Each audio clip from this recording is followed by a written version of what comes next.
మాట్లాడకు.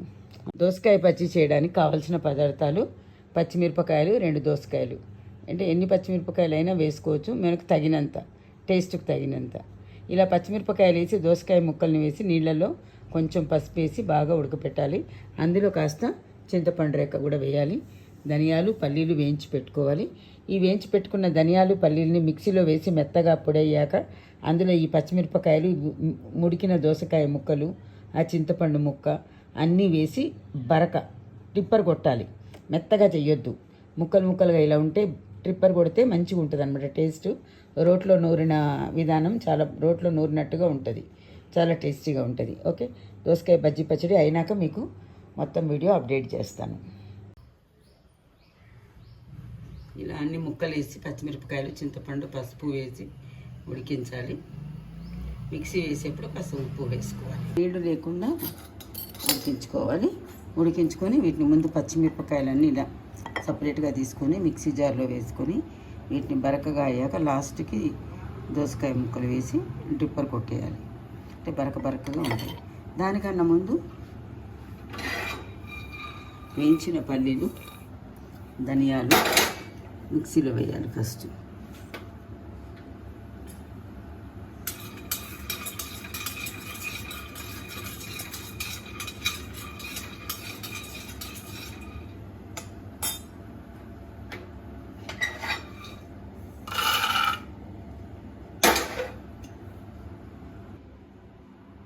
పల్లీలు, ధనియాలలో పచ్చిమిరపకాయలు విడివిడిగా తీసి ఇందులో వేసేయాలి.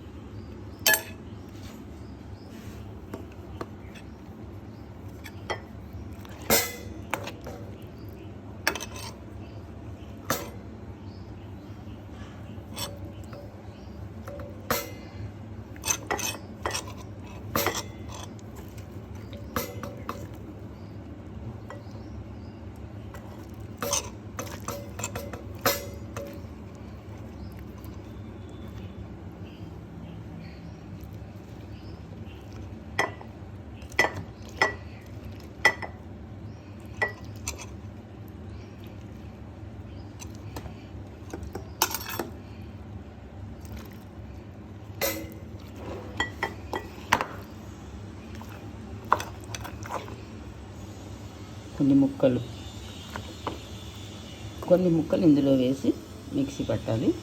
ఆ తర్వాత ఈ కొన్ని వేయాలి. పచ్చడి పోపు: ఎల్లిపాయలు బాగా వేసి, ఎండుమిరపకాయలు, కరివేపాకు, కాస్త ఇంగువ, పసుపు వేసి పోపు వేయాలి. ఆ పోపుతోనే బాగా రుచి ఉంటుంది పచ్చడి.